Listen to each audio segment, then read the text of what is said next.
Bonjour à tous et voici nous de nouveau avec HLMA 101.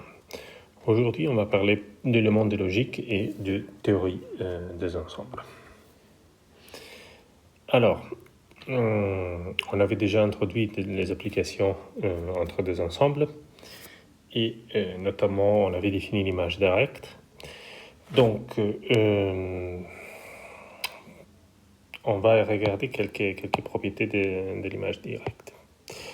Alors, par exemple, prenons une application entre deux ensembles E et F, une application petit f, et A' deux sous-ensembles de E. Okay. Alors, on a que si A est contenu dans A', les images directes préservent la même inclusion. L'image directe de l'intersection est contenue dans l'intersection des images directes et l'image directe de la réunion est la réunion des images directes. Et dernière propriété, l'image réciproque de l'image directe de A est contient A. Ça, c'est plutôt facile à voir, par exemple, cette dernière propriété. Supposons que nous avons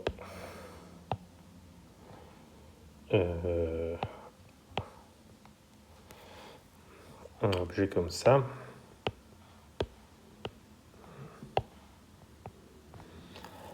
En fait, si vous prenez comme A l'ensemble qui est constitué par l'élément 3, l'image directe de A est B et l'image inverse de B est de 3. Donc, F-1 F de A est égal à 2, 3. Et effectivement, cela est contenu ici dedans. Et voilà. Bon, les autres propriétés sont plutôt élémentaires. C'est bien de les rappeler si vous voulez essayer de les montrer par exercice.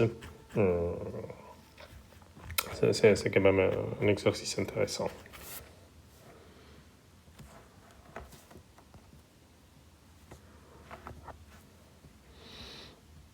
Alors, autres propriétés qui sont plutôt des propriétés de l'image réciproque. Alors, prenons toujours une application F entre deux ensembles E et F, et B et B', des sous-ensembles de grand F. Alors, si B est contenu dans B', alors leur image réciproque préserve la même inclusion. L'image réciproque de l'intersection est l'intersection des images réciproques. L'image réciproque de la réunion est la réunion des images réciproques. Et il y a des bonnes propriétés aussi par rapport aux complémentaires. Si vous prenez les complémentaires de B dans F et vous en faites l'image réciproque, c'est là le complémentaire de l'image réciproque de B dans E. Et comme tout à l'heure, l'image directe de l'image réciproque de B est contenue dans B. Okay. Voilà, la démonstration est plus ou moins la même que tout à l'heure. Parce que, voilà, si vous voulez, on reprend ensemble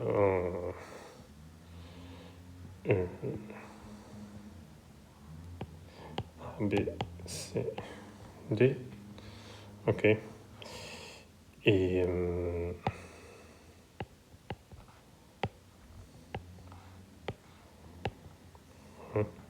si on prend par exemple B comme tout l'ensemble,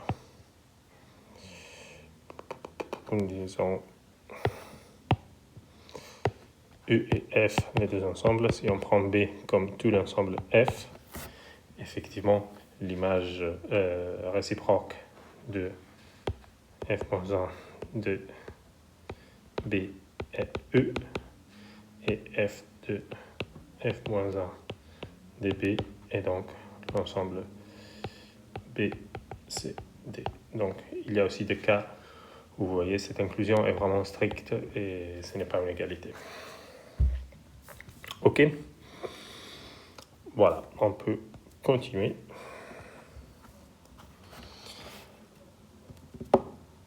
Alors, des définitions fondamentales pour la suite du cours. Donc, vraiment, il faut faire attention ici. Alors, si F est une application entre deux ensembles E1 et E2, si pour toute couple X, X' d'éléments de E1 avec X différent que X', ça c'est une hypothèse fondamentale. Si pour tous ces éléments-là, on a f de x différent que fx', on dit que l'application f est injective. Okay? Par exemple, là, vous voyez, si vous prenez x et x' comme ça, les images sont différentes. Si vous prenez x ici, x là, les images sont différentes. Donc, pour toute couple dans ces domaines-là, dans cet espace-là, vous voyez que les deux images sont différentes dans l'application injective. Alors que dans ce cas-là, vous voyez, si je prends 0, son image est 2, mais si je prends aussi 2, l'image est toujours 2. Donc l'application n'est pas injective. Dans ce cas-là, on a que f0 égale f de 2. Donc ce n'est pas injectif. Alors, une observation importante, si f est injectif, alors tout y dans E2 admet au plus un antécédent par f.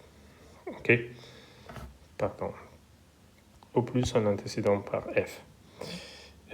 Parce qu'effectivement, si, vous voyez, ces valeurs-là, il a deux antécédents, ça veut dire que ces deux antécédents, on prend la même valeur à travers l'application f. Donc la fonction n'est pas injective.